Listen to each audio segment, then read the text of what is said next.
pictures from my weekend, which I sent the link out to Hamsci this morning to the Google group. I'll post the link here also. Anyone who has photos to add, please please add to this album.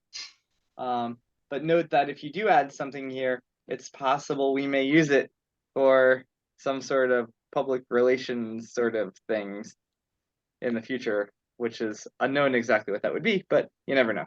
So yeah, there's a photo album of my weekend in the chat.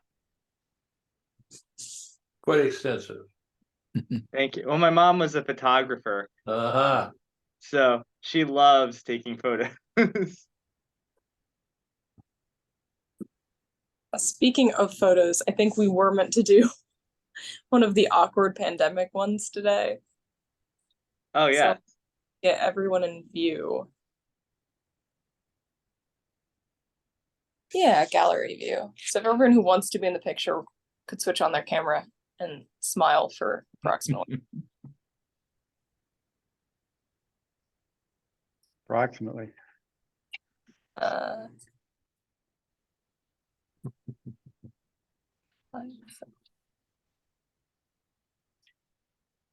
There we go. Okay. You may want to try doing another one later too, because I see Bob Reif just joined, and you may end up having more participants later. Okay, so smile on 1, 2, 3. Mm-hmm. That should be it. Great. Just screen grabbed everything. Okay.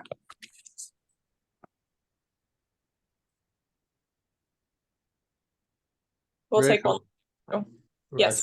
Say, Rachel, why are you up there twice? Oh, I'm in stereo, but I hid my extra version on the computer, so don't worry. My microphone on my computer doesn't work very well, so I always add in stereo. Now head over to the minutes. Good morning, Rachel. Good morning. And I already know what you're going to ask, so I'll make them larger. Go to 200. There you go. Thank you. You learn quickly. Comments on the Grape one?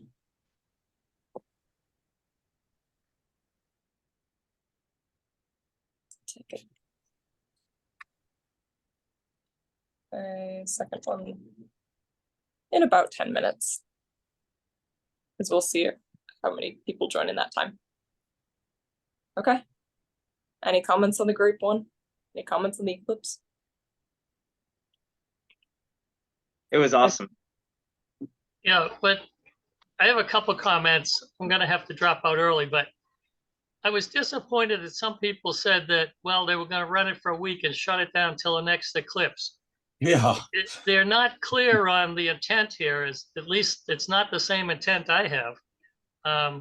And especially if those are systems that have been sent to people.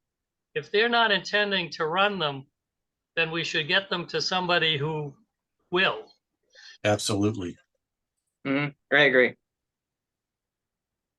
The other question I have is I'm still holding the one system. And I'd like to close out the last I don't know, not refund, but expense, but I want to wait until that gets sent. So is that West Point? Well, it's West Point, but I also have the last 3 that were sent out, you know, the expense for that. Okay. So I'll hold it, but yeah. Well, I guess so what I recommend is, yeah, hold on to you can hold, I guess there's 2 options there. One is if you want to hold on to it until we get things worked out with West Point, you can do that.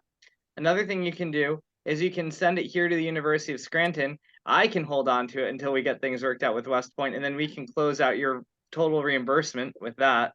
Yeah, I'm closer to West Point. I'll hold it. Okay. But... And the other expenses, you know, definitely file that with Salisa and get reimbursed now on those. So so that the only thing that's waiting is the shipping. It's no issue for us to process an extra reimbursement. Okay, I was just trying to minimize it. And I did receive the first one, so Great. thank you. You're welcome. That's from last week.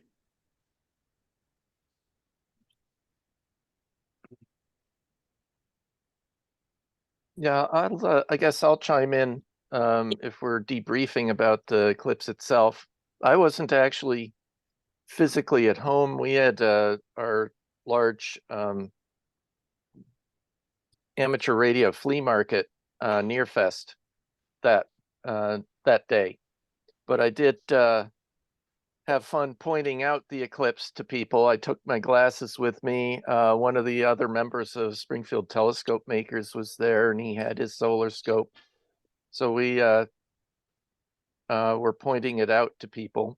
I had left one of my receivers picking up 10-meter whisper because I'm particularly interested in the 10-meter propagation. I'll be interested to see what other data was taken from that. I am interested to know if someone knows the software to plot the results. I've seen plots of it. I don't know what the software is to take the whisper record and then see how it changes.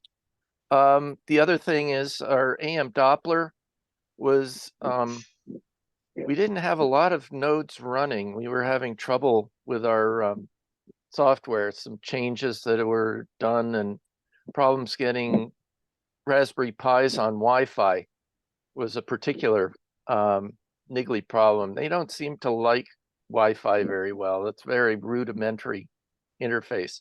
But we did get, actually our Dartmouth node itself had a very high noise level. For some reason, maybe the antenna has a problem. But at the house, I got good data. So we have data from here, and we have data from Marysville, Ohio, which is the one I really wanted to get on besides ours. And unfortunately, Jenny Jump has a hardware problem. We weren't able to get that on. But I do see significant differences in that, and I'm certainly looking forward to seeing what the milliwatt, the medium wave DX group got. And I see Steve Kepler's on. I don't suppose you had your node running.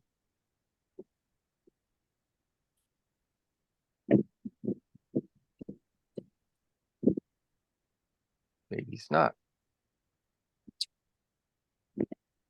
Anyway,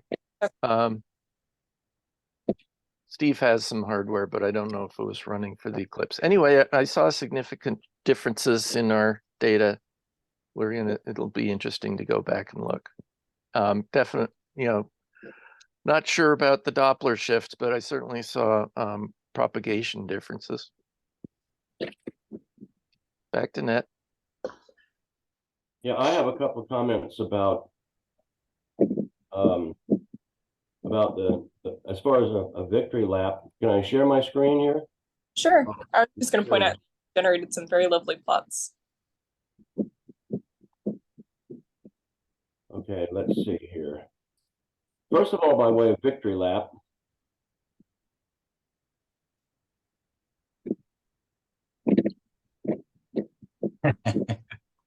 Ooh.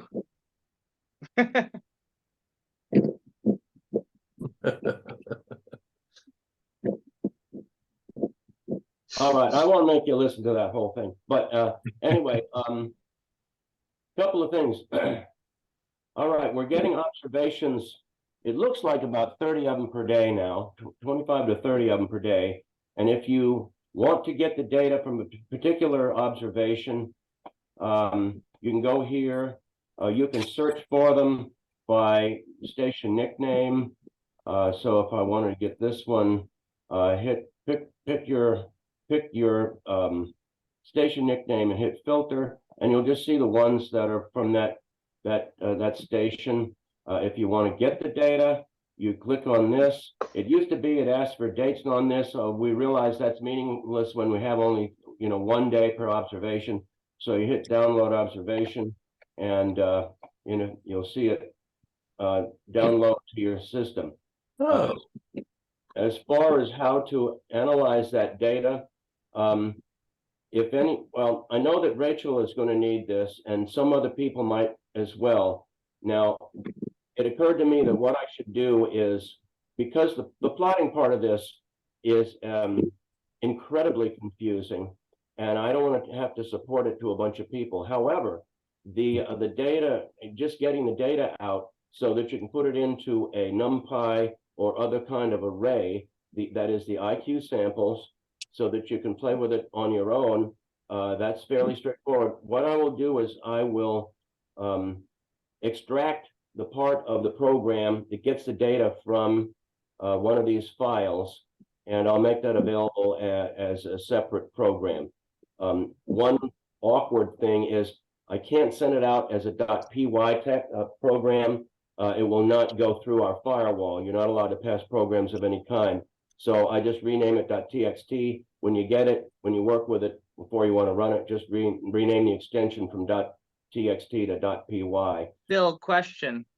Yeah. Instead of emailing it to everyone, would you be able to create a repository on the ham side GitHub, and then you can create a README, put the code there, and then we just post that GitHub link onto your website? We can do that. That'll take me a little bit longer, I guess, because I guess I need to get access to that, which we can do that. If you send me your GitHub ID, I will give you access to the Hamsci repo. All right. And then I think it's going to be it'll be much better to have it available that way as an open source code rather than have you individually email people. Yeah, we can do that. So as far as I was going to show one other thing before I get off the topic. And Bill, you can also post the other plotting code as well. You could just say, I don't know, if you want to put some caveat on it that we're not ready to support this, use at your own risk. Yeah. But there are people who will be able to do something with that. And then furthermore, that's on our list of trying to get some volunteer coders to improve that. So if we have it up on GitHub and some repos there, then I can work with Gary on finding people who are willing to contribute back to that as an open source project. All right. What you're seeing here is the observations. My students are working on this right now. They're going to scrunch down these columns a little bit to make room, probably over in here. There'll be an icon. It looks like a little picture. And if you click that, it'll show you the plot. And I did want to get some feedback. If you do this, now we had a couple of different possibilities as far as how we display the plot. One option is just simply put it under the observation. So if you click it, if there's a plot, it'll show it down below. Another option is to make it as a separate page, which will make it all appear on one page without having to scroll to get to it. Does anybody have any strong preferences on what we do there? It's a little minor nit, but thought I'd ask. Minimize the number of clicks somebody has to make to get to the plot. Now, the other thing is, would one method or the other give a larger plot, or did you have to enlarge it or something like that? It's probably going to be about the same size either way. I know that some people would prefer to have it on a single page so they can just take a screenshot and be done with it. I suppose that we haven't talked about the possibility that some people might actually want to download the JPEG. You can get the JPEG off the server directly if you really want and know how to look it up. So anyway, as far as minimizing the number of clicks, probably the thing to do on that is, if we're going to do that, just have it if you click here, it'll show up down underneath, and you'd have to scroll down to get it.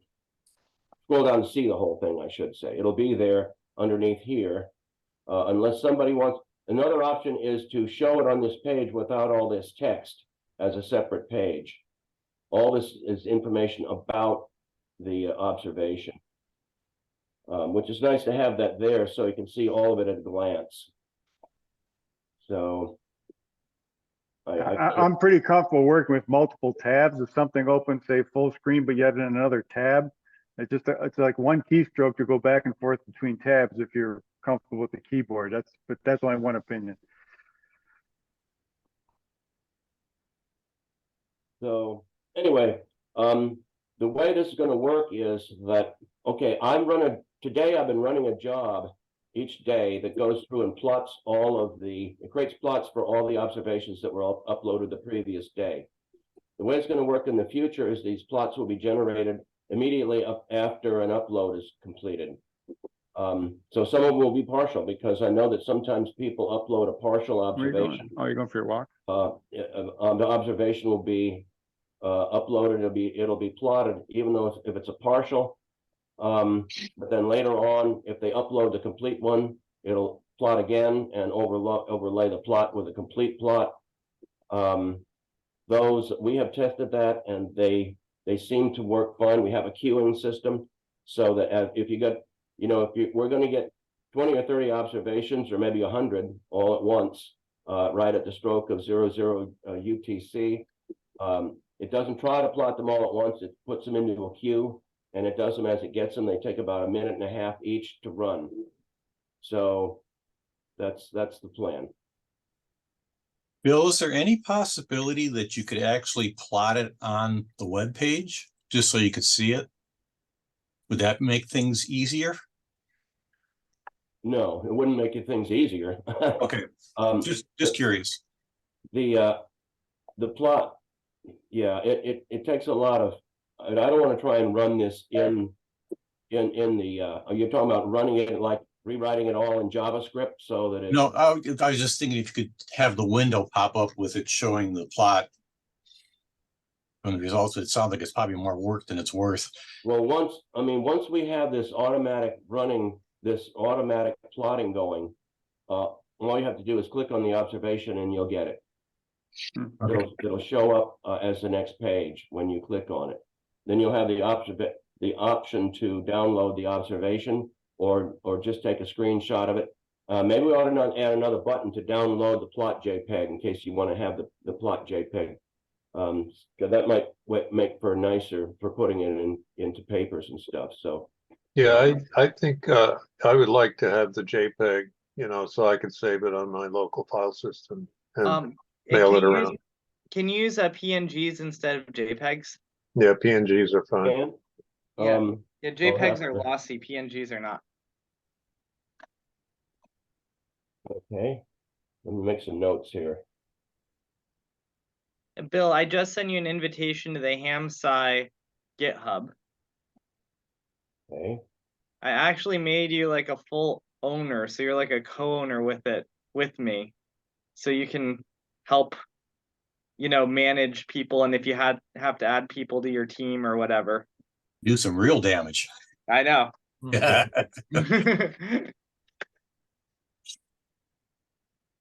Okay. But if I can't trust Bill, who can I trust? Yeah, exactly right. I've already got root access to your servers. Right, exactly. Look out. Bill's in on this with me. So. Yeah, I probably have root access to more servers at UA than any other single person, because I've been generating new systems, from ground zero for over 10 years here. So they just give you access and then they forget that you have it, and so obviously I'm very careful. Yeah. Years in this business, I know what not to do and not to do. Yes. At the root, as root, do RM minus R star. I tried minus that on a RF virtual works machine faster. once. Yeah. Well, that's what the overseas hackers would like to do is, of course, that's really too destructive. What they prefer to do is encrypt all your stuff and then want you to send Bitcoin to get it back. Much more lucrative that way. Okay. Any other comments? We still have a few things that are in the Grape 1 backload, but I do want to move on to Grape 2 stuff. So it looks like we have a critical mass of people. If we want to take one more photo, it seems like we added a few new faces. So everybody who wants to be in the photo, turn on your camera and smile. Anyone who doesn't want to be in the photo, feel free to leave it as an image. Okay. Say cheese. 1, 2, 3. And that should work. That should work. All right. Okay. I will now go back to our minutes. Any other questions, comments, or concerns on the Grape 1 like post-eclipse stuff? Yeah, I definitely saw interactions on 10 and 15 megahertz. 15 was much more volatile, but I suspect that was due to the flare. Oh, by the way, Rachel, why don't you put me down as my call sign rather than name? Since Oh, N1HAC. yeah, eventually. Hey, John, you asked me about this. I do have the digital RF package that takes data from a flex radio now and uploads it every day. I got that working. Ooh. So if that's something you would like to experiment with, I'll have to put together some discussions on how to actually do that, because it involves going into the Windows Task Manager and adding a task that runs every day at a certain time.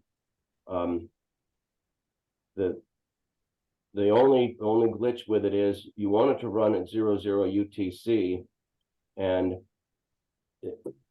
as very often is the case with Microsoft, it doesn't really do what the documentation says it's supposed to do. Yeah. Yeah, there's a button you're supposed to click that's supposed to be able to make whatever time you put in UTC, but sometimes it works, but half the time it doesn't. So I'm unsure what to do about that, other than to put it in local time and then have you change it when daylight saving time changes. I mean, for now, maybe we'll figure out a way to fix that, but yeah, anyway. So if you want to add another station, or if anybody else wants to play with uploading from a flex, I've got my flex running on 15 megahertz, so I'm uploading from the Grape on 10 and from the flex on 15.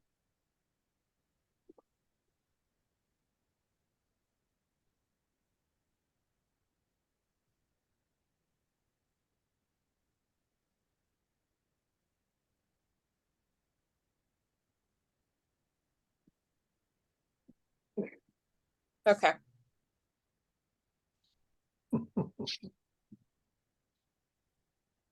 Any other? I know we did leave a lot of backlogs in our wake. Is any of this urgent? I'm going to assume no for now.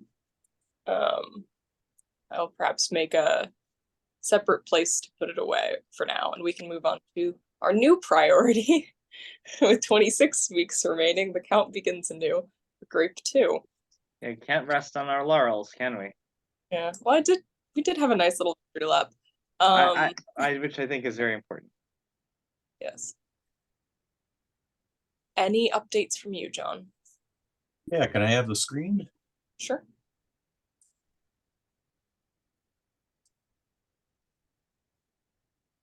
Okay, should see purple. First thing is that this is the spectral output of the Leo Bodnar GPSDO that's running the Grape 1s. This is kind of the spectral splatter or lack of splatter that I'm looking for. This next one is what the U-Blocks puts out. It's absolutely horrible. Very dramatic.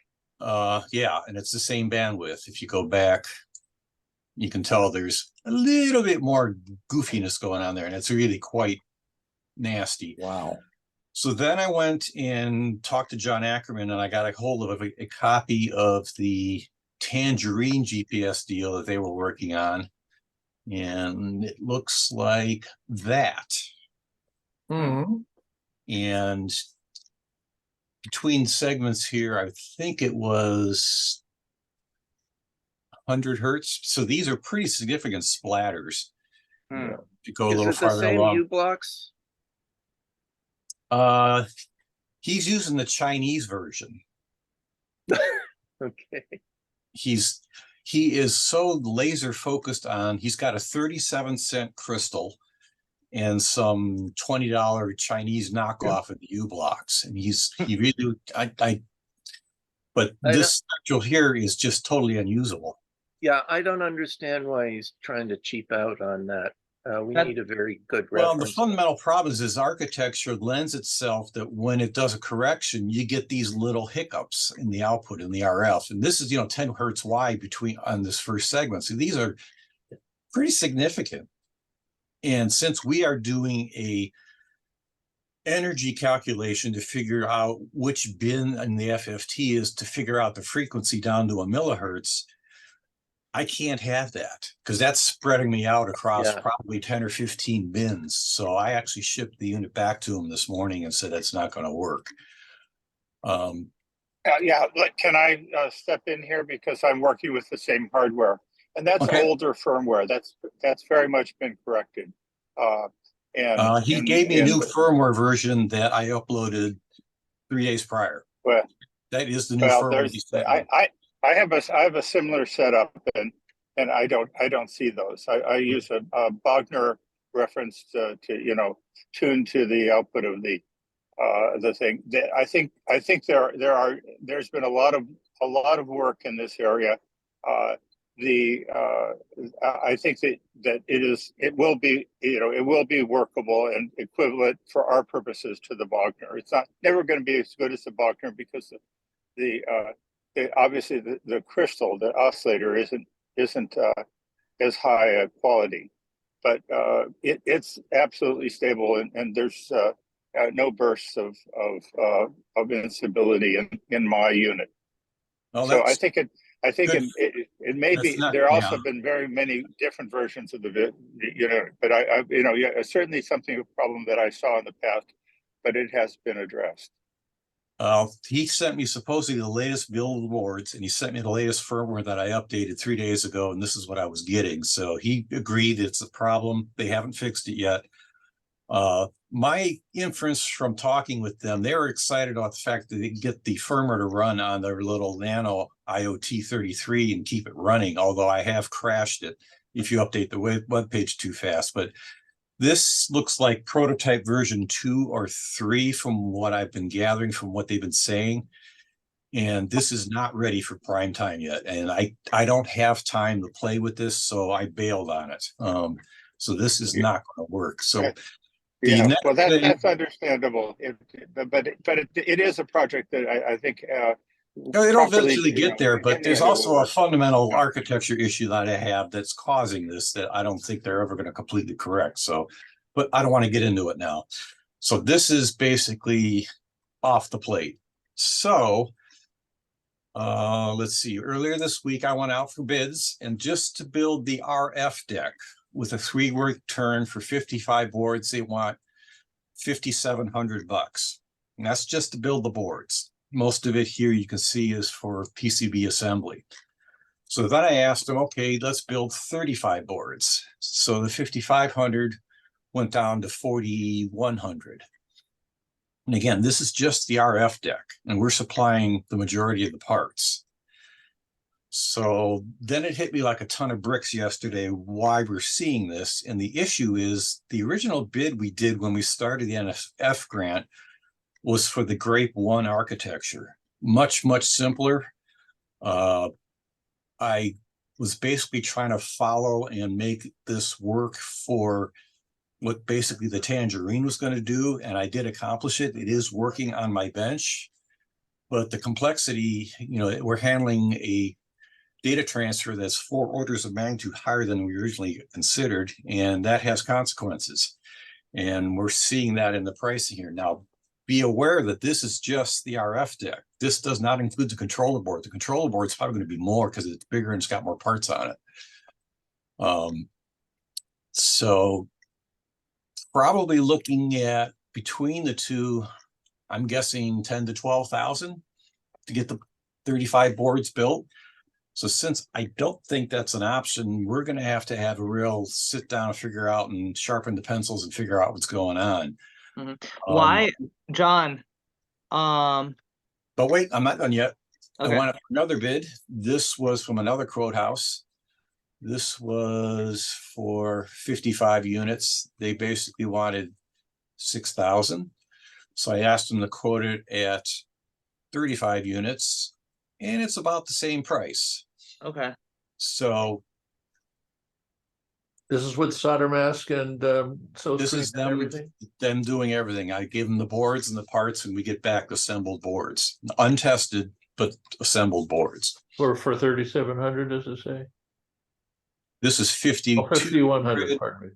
And this one is 59 for 55 boards. So there's not a big difference. This one here, you can see both quotes here. This goes from basically 5,700 to 4,200. Just to be clear, that's for the board and the parts all put together. Yes. Thank you. Yes. So in thinking about trying to save costs, I'm thinking what we may do is this RF module that I'm looking at from Jackson Labs is $168 per unit. If I go to a GPS like they use in the Adafruit one, that's about $15. That'll get us the 1 PPS and the NEMA stream. And then if we reuse the Leo Bodnar as the frequency source that we know works and bring that into it, that could knock out a significant amount of money from the second board's build. That's sort of what I'm considering now, but we have to figure out exactly how we're going to attack this, because again, we're building something that was bigger than we originally intended. And this is showing the fact that, yeah, it's a much more complicated system. So,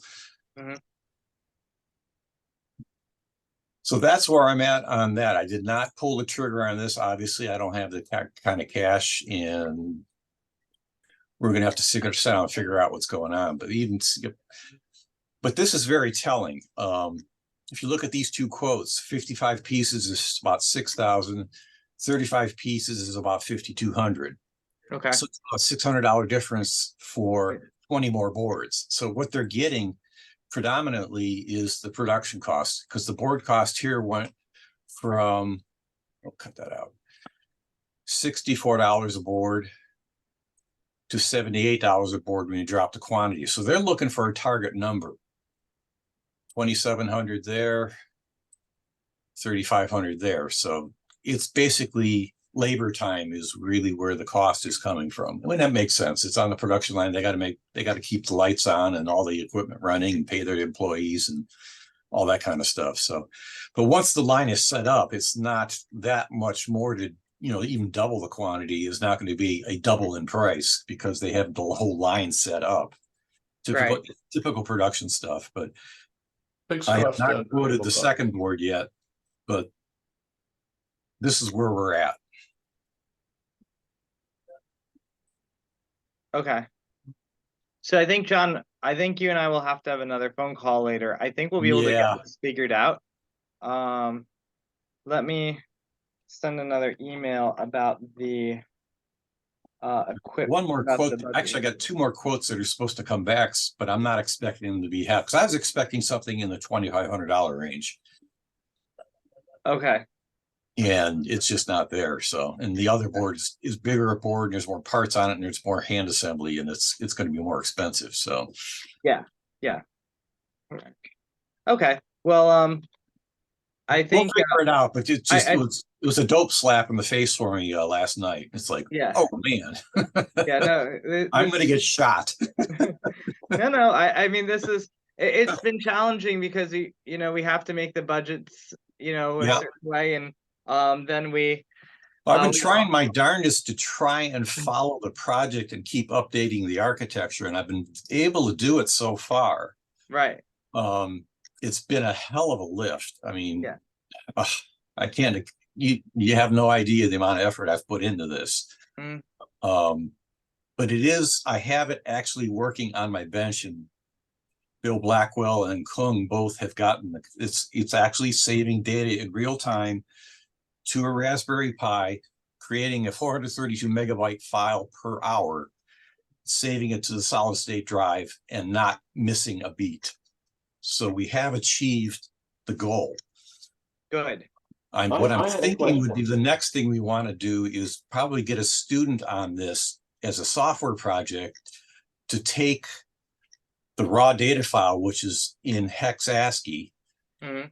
and rewrite a piece of code that feeds the digital RF engine to have it create the digital RF format. So instead of having a audio device feeding it, we have a data file feeding it. And that should be a fairly simple project. And then all of a sudden, this all opens up to exactly what you want. Yeah. Is this student a different student than Kung, or is it the same student? Yes, no, this is something completely above and beyond what Kung is doing. Okay. Kung is just saving the raw data file, and we're doing the frequency calculation. And that's feeding up to the WWE ARC. What I mean is that is this a task we can task Kung, or is he overloaded? That would overload him. This is Okay. down the road. This is down the road. Okay. Yeah, because it's getting into the OS drivers, and you want to refeed digital RF. Instead of coming from an audio port, you would come from a data file port. Right.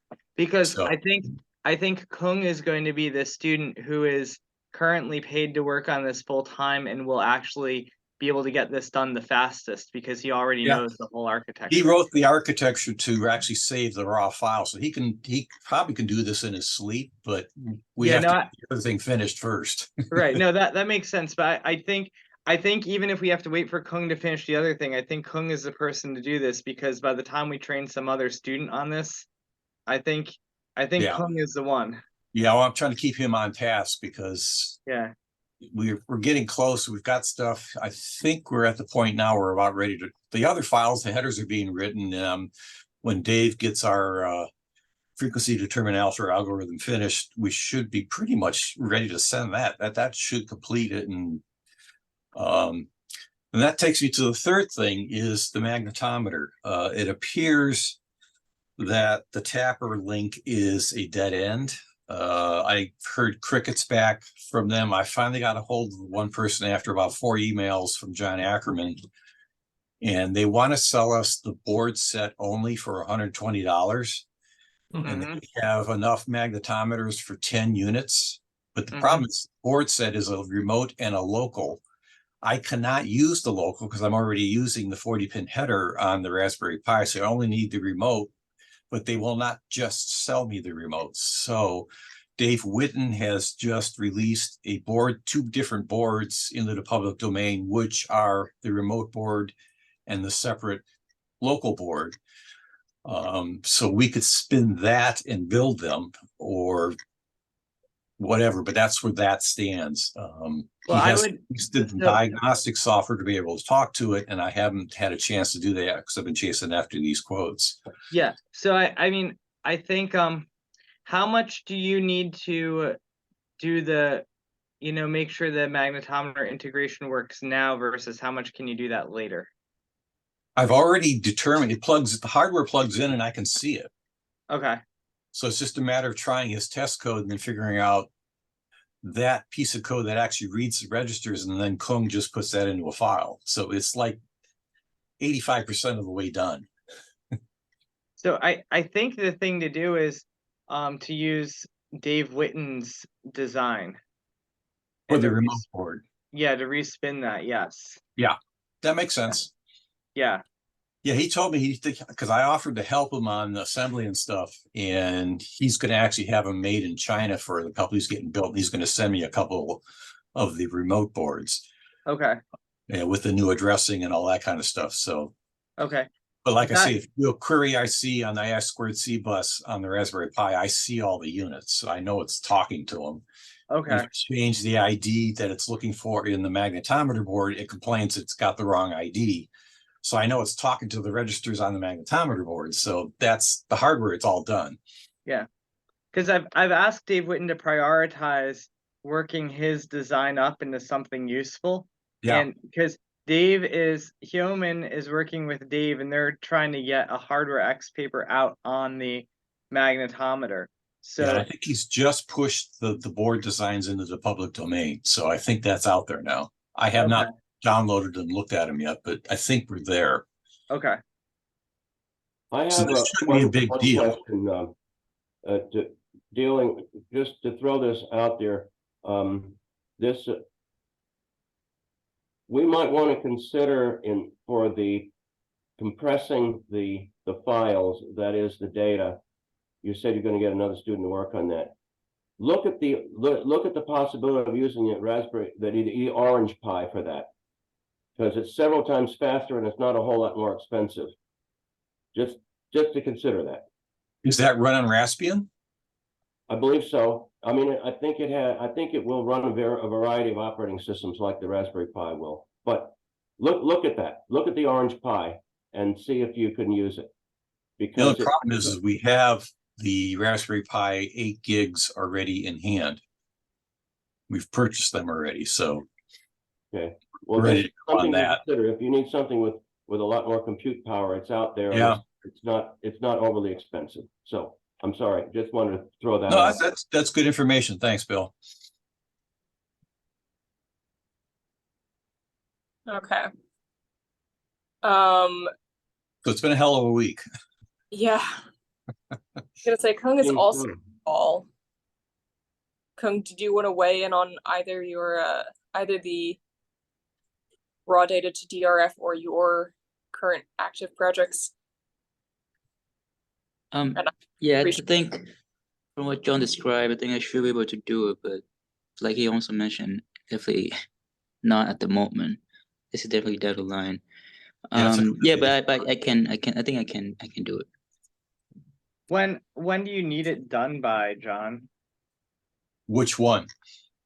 Well, so like when we say, I mean, if what Kung is doing, doesn't that need to be done first anyway before the other part that we're asking him to do would be done?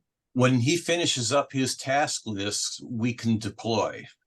Now we can add the digital RF stuff later if the cores have the bandwidth to do it. That has yet to be determined.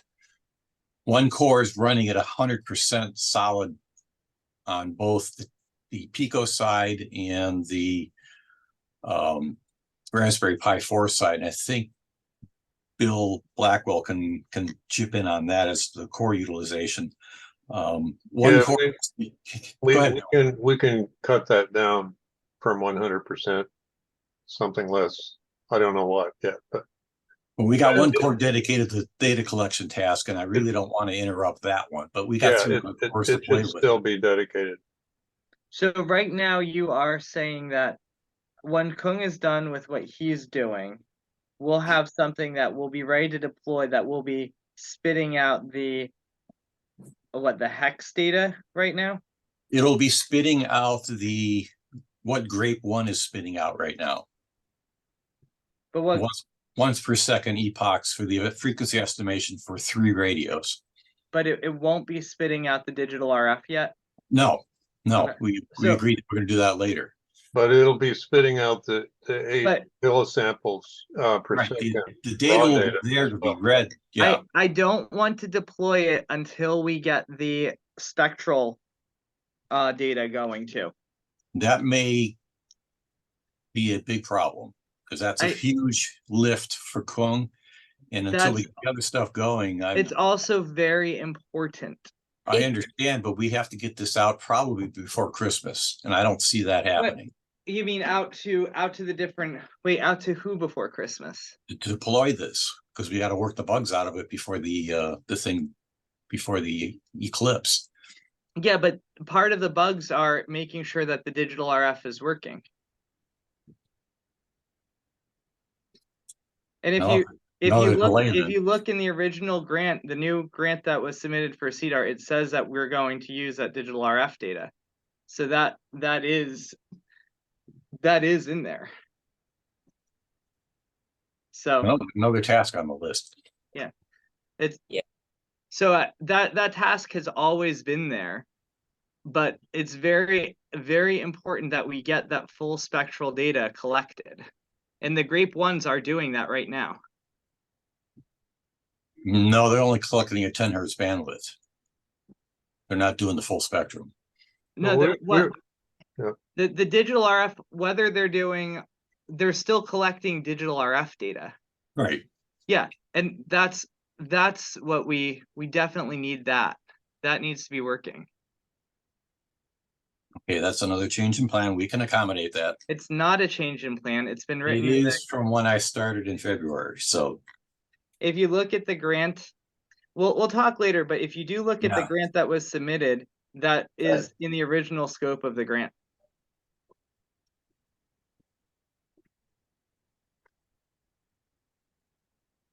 So we can chat more later. Back to net. Yeah, I was gonna say, do you want me to try to find a CS student maybe in the radio club that might be interested in that, or do you want? This is a pretty heavy lift. Doing that into an interface of the OS to talk to digital RF or rewriting a module of digital RF is not going to be trivial. Okay. That's not something you casually do in a weekend. You have to understand the architecture. You have to understand how to interface into it. And there's going to be a lot of debug. But I assume though from the it's a couple of month effort easily. That can it can be done post hardware finalization, right? Yes. Okay. So even if we have an earlier hardware deadline. Actually, we can send a collected 1 hour sample as a current input, which we are generating now, and that can be worked on from now. So we have the actual input format from the saved data file. Because we're getting 1 second epochs of 8,000 samples for 3 radios. And that's stored very nicely in basically it's a CSV file.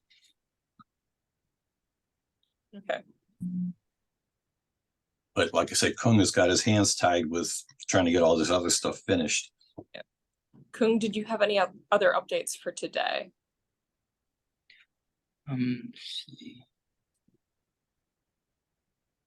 This week has mostly been just refactoring the code that I did from the previous week because it was rather messy. Yeah, besides that, unfortunately, I couldn't finish. I think I was working on that calculating the checksum and making sure that it matches with the checksum that came through with the data. I couldn't get that done yet this week, but hopefully by the end of, get it in the last week. Hopefully by the end of this week I will get that complete finished. Nice. Okay.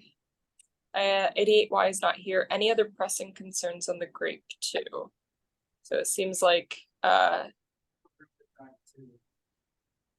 John and Nathaniel will have to talk a little bit offline. Any other pressing concerns on the Grape 2 for now, though? I'm working on a bug where we get a buffer overflow, I think due to a missed pulse per second from the GPS clock.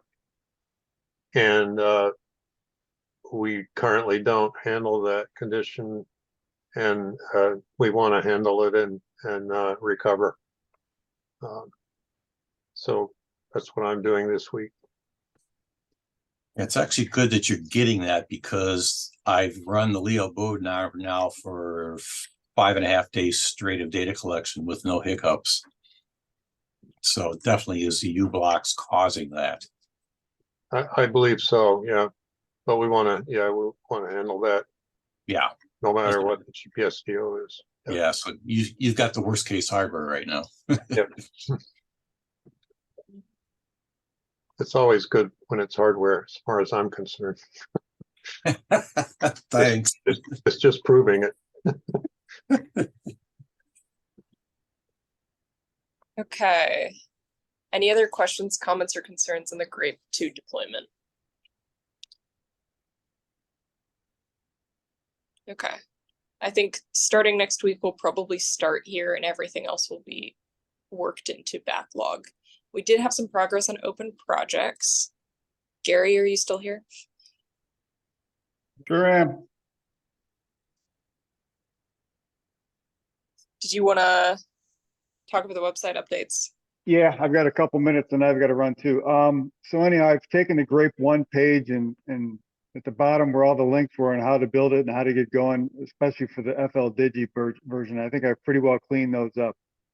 Stan sent me some suggestions on the overall Grape page, how to separate out the FL Digi version versus what we're doing with DRF. One question I've got, since we're not going to be funding any more Grape 1s with grants, we've still got that Grape 1 and Grape 2 hosting form on the website, and people are occasionally going in there and saying, hey, I'd like to host the Grape 1 and that sort of thing. And I think that probably needs to be updated. Just so we don't give people the wrong impression. So I think I'd like to change that to only it's kind of a Grape 2 hosting form. And we'll continue to collect names and email addresses and leave it at that. Does anybody have any problem with that? I think that's a good idea. Great. Okay. The other thing is on the website, the Grape 1 contributors page is up and it's live. And the only trick to that is maintaining it, because as new nodes come on in the WWV server or even on Bill's server, there's no real way to really know about them unless kind of anecdotally. So we're not able to add names for the data contributors. So at some point, I'm going to solicit somebody maybe to help kind of keep track of that on a couple of week basis. One, to update the web page, which is important, but it's not the end of life. But I think it's more important as we get these stations going, and if people are running them 24/7, 365, some people check their plots every day. And if something were to go wrong, they would know about it. And that's fantastic. Other people will let them go and let them keep contributing data. And if they quit for some odd reason, they may not realize it. And I think unless we kind of track who's doing what on every bi-weekly basis or something like that, we can then notify people. So as the network grows, we've kind of got a feedback loop. So that's just something I'm thinking about. And at some point I'll post something on the Grape pages. But in order to do that, we'll probably need some sort of reporting tools. I mean, somebody can't just go in there and, I've been doing it manually, but as the thing grows, someday we'll probably need some reporting tools out of the, for sure the newer system. Maybe the older one, I'm not sure. But anyhow, those are a couple of thoughts. Well, That's it for Gary, now. I do have an idea for a reporting system that, first of all, a dashboard to let you see what's going on in a little bit more detail than just the overall map.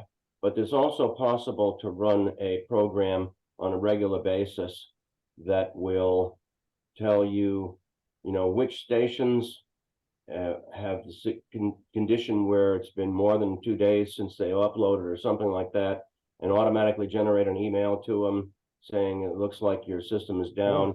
I mean, we can imagine what we want to do on that. I think it's going to have to wait until next calendar year, but it's certainly doable. Okay, that's very encouraging, Bill. Thank you. That's it for me, Rachel. Gary, this is Bill Blackwell. I've got a new version of the external disk formatting document. If you could post it with some corrections. Sure, be glad to. I'll send that along. The other thing, I guess one more thing is at one time we kind of had a shopping list, how to build the Grape 1 DRF system. And I was thinking about posting that. We really don't have a way for people to go out, download images, have Bill create them and that sort of thing. So it seems like the Grape 1 DRF version is kind of static at the moment. We're maybe not ready to start growing that yet. So maybe I really don't want to post that shopping list yet. So that's one of the reasons I was holding off on that. Hopefully that makes sense to everyone. How does the Grape DRF shopping list differ from the current Grape one? It's not all that different. It's got the extra disk drive and the extra disk drive case, and so on and so forth.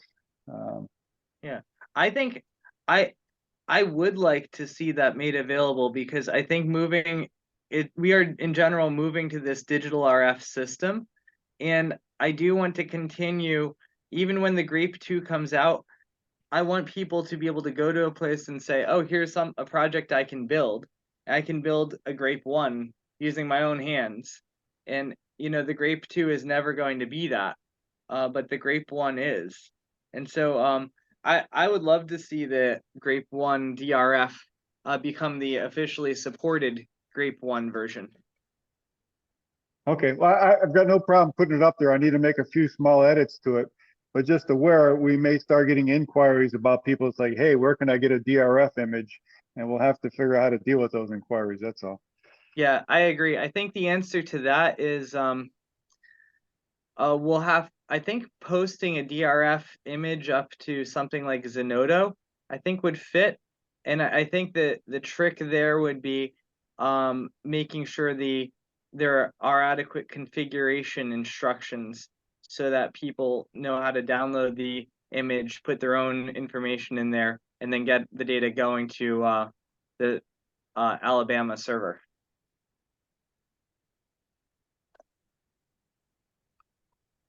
Yeah, I say that all makes sense, but it's easy because I don't have to do much of that. So easy Yeah. for me. So, but all right, I've got to run. 73, everyone. See most of you this afternoon. Thank you, Gary. Thank you. Okay. I think we are a little bit past time. I will add this secondary open forum comment here as well from Gary. Dr. Frizzell, did you say you needed a minute in discussion for something? I left think, that. Well, I guess I'll just ask really quickly. So the Frontiers paper has been officially accepted, which we know. I now have the Frontiers people have told me that the change author list has also been accepted. So there are no more bureaucratic hurdles to actually getting the paper published. So that's fantastic. We got a new proof back. So in the first proof, I put over 200 corrections in there. Yep. And we need the so now I have to do is I have to proof the new proof. I do intend on doing this myself, going through with a fine-tooth comb again, but I do have my original I've got the first proof that I sent in with the corrections, and I also have the new proof. I was wondering if there would be any volunteer who might be willing to compare my original proof with the correction notes with the new ones to see if they actually did the corrections. So if there's a co-author who would be interested or willing to do this. I can probably do that over the weekend. Okay, that would be great, Rachel. And so I'll send you those two documents and basically just go through each of my Adobe Acrobat PDF comments in the first one and see if they actually address them in the second one.